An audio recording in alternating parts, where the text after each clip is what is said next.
So here is your first look at a real and fake pair of the Yeezy 350 V1 Turtle Dove. Can you tell any difference between these two?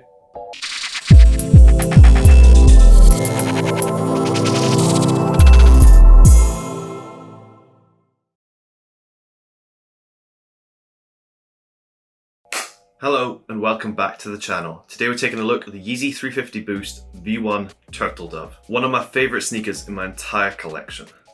So here on the right we have the real pair and here on the left we have the fake pair, and I'll just be going through the comparison and what to look for if you're trying to purchase the retail pair. So as you can see straight away there is quite a difference between the boxes, but that's only because this pair is from the re-release and the fake ones haven't changed their box yet. Or when I purchased this pair they hadn't, but I believe they have now. So I got this retail pair on the re-release, paid resale for it because I didn't get exclusive access like some accounts did. So this pair is directly from Adidas and this is the box it comes in. It's very similar to the 350 V2 box, but obviously there is no V2 branding on the side. Here's a close-up of the label, and as you can see it says Yeezy Boost 350 and the code is AQ4832 and the colour is turtle beluga grey and cream white, and we got this in a UK 9, which is actually my true to size. I normally go half a size up in V2s, but I'll talk more about the sizing later in the video. So then on the fake pair, I'll give you a close-up of the label as well, and you can see it's actually quite similar to that of the retail one. So I showed them side by side. You can see they've got the exact same colour code, however the text is slightly thicker and bolder on the fake one compared to the retail one.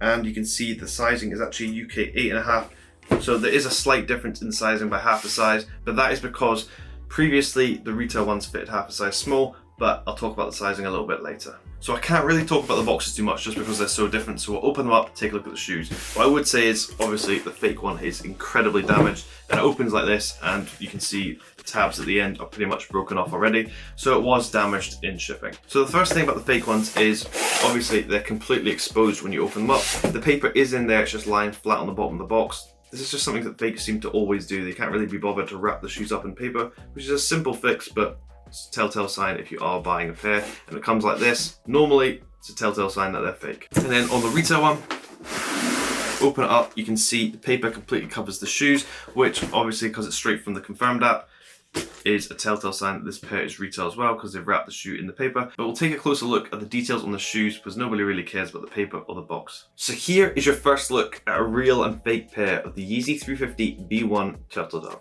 Can you tell any difference between these two? So firstly, we're going to take a look at the left shoe and just focus on some of the details. What I will say is this is actually based on the newer release, this Yeezy 350 do. That's what it was marketed as on the fake website. So these differences are for the new release. This pair is not based on the old release, it is based on the brand new release of 2022. So the first difference I'm going to point out is take a closer look at the actual upper prime knit material. So from above you can see that there is actually a slight colour difference between the two pairs. It's much darker on the fake one compared to the retail one, where you can see the prime knit grey is a lighter grey compared to this or the fake one. This lighter colour actually continues up to the sock liner of the shoe, and I'll show you a close up of this as well. Here you can see the sock liner is very different from retail to fake. On the retail one you can see it's that light creamy colour which almost matches the back heel tab, whereas on the fake one you can see it has this like grey green hint to it. So you can see it almost looks a little bit dirty, but I promise you these are both dead stock. This is just how they came, and you can see that the colour difference between the two is very easy to see. Spinning these shoes around to the back, and I'll give you a close up of the heel tab here, you can actually see a difference in colour once again. So on the retail one you can see it has that creamy white heel tab, whereas on the fake one it has a slightly more yellow tint to it, which you can clearly see from the close up. Also on the fake one you can see it has these black marks at the back of the shoe. Not really sure why it's got these because this is dead stock, so they shouldn't have any marks on the shoe, and you can see it just looks like it's pretty worn and used. So if you turn the shoes around to the front, you look at that prominent stitching going all the way down the front of the shoe, which is very well known in Yeezys. You can see differences in the colour of the stitching. So although it might be quite hard to see, when showing it in studio lighting and a close-up, I can clearly see that the stitching on the fake pair is much darker than it is on the retail. The retail one is almost giving off a slight hint of blue, but it's very faint, compared to the fake one, which is just a pure black colour. Now showing you the side of the Yeezy, we have a noticeable difference, which is really easy to see, and that is the colour of the sole itself. So it is actually kind of like an eggshell cream white on the retail pair. However, if I show you them side by side, you can see a clear colour difference. So on the fake one, once again, it's a slightly darker colour and almost has a hint of yellow compared to the retail one.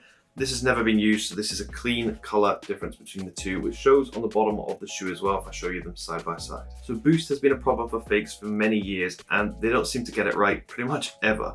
And showing you these compared side by side, we can see differences once again. So if you look at the retail one compared to the fake boost, you can see the fake one is much more texturized than it is on the retail one, where the retail one doesn't have this texturized pattern quite as clearly as it does on the fake. Also on the sole of the shoe, if you look at the mid part where it has the Adidas logo, you can see that the logos are actually very different between the two. And if you look at the 3 stripes on the Adidas logo, you can see that these are much thicker on the fake pair compared to the retail one. Going back to the front and the top of the shoe, you'll see it does come with these rope laces. One difference that is very easy to see, if I show you them side by side, you can see that the rope laces are actually a slightly different color. So they have this crisscross black pattern going through the laces. However, the inner side is little squares. On the retail one, these squares match the upper prime knit of the Yeezy 350 Turtle Dove, whereas on the fake one, you can see the color of these squares is slightly more light and almost more white compared to the gray prime knit below. But this is also because the prime knit below is a slightly darker shade. Now we'll take out the inner shoe tree from both.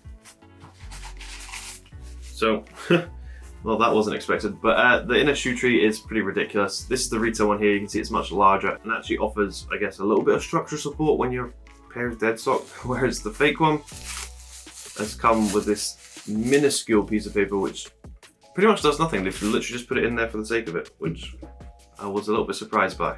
But that wasn't expected, but you can see a clear difference between the two. Now we'll take out the insoles. So showing you a close-up of the insoles, we can see a difference in the upper here. On the retail one, you can see it has a much more navy hint to it compared to the fake one, which is a completely black insole. And with both insoles in hand, I would say the fake one is a much thicker insole than the retail one. The retail one is much more flexible than the fake one. So looking at the inside label of both pairs, you'll actually see the production date is very different from retail to fake. On the fake one, it says it's on the 5th month of 2019, whereas on the retail one, it says it's on the 4th month of 2022. So as you can see, the production dates are completely different. And they said this one was based on the brand new release, which I think they've just clearly lied about. So you can see a clear difference on the label. And if you've purchased a pair which comes with the new box, do check the production date on your pair, because that's a telltale sign that your pair could be fake. So then looking at the right shoe, you'll see it comes with a number of different labels. Here, this is based on the US release, so it only comes with these 3. Whereas this one, it was purchased in the UK, so it comes with a number of different labels. However, the one thing you should note is that it comes with this kind of rope-like tassel attaching these labels to the shoe. If it is the new release, I believe the Adidas Yeezy 350 V1 Turtle Dove should come with this rope tassel, because they obviously, Adidas are trying to cut down on their plastic consumption, and they've done that with this model, with this slight change. I don't actually know how much plastic consumption it cuts down, but they have made this change on Yeezy models. So as you can tell from this video, there is a few differences to look for if you are trying to authenticate your pair. And if you're trying to buy a pair, I would, because I think this pair is absolutely gorgeous. It looks absolutely amazing. However, the sizing compared to the first ever release is a little bit different. So in the first ever release, I would go normally a half size down because they would stretch over time. However, with this pair, I would go half a size up just because they've changed the sizing where it fits exactly the same as a 350 V2. So just take that into consideration if you are trying to buy a pair. But thank you very much for watching. I hope this video has helped you if you are trying to authenticate your pair or if you're looking to buy a retail pair. But thanks very much for watching. Hope you have an amazing day.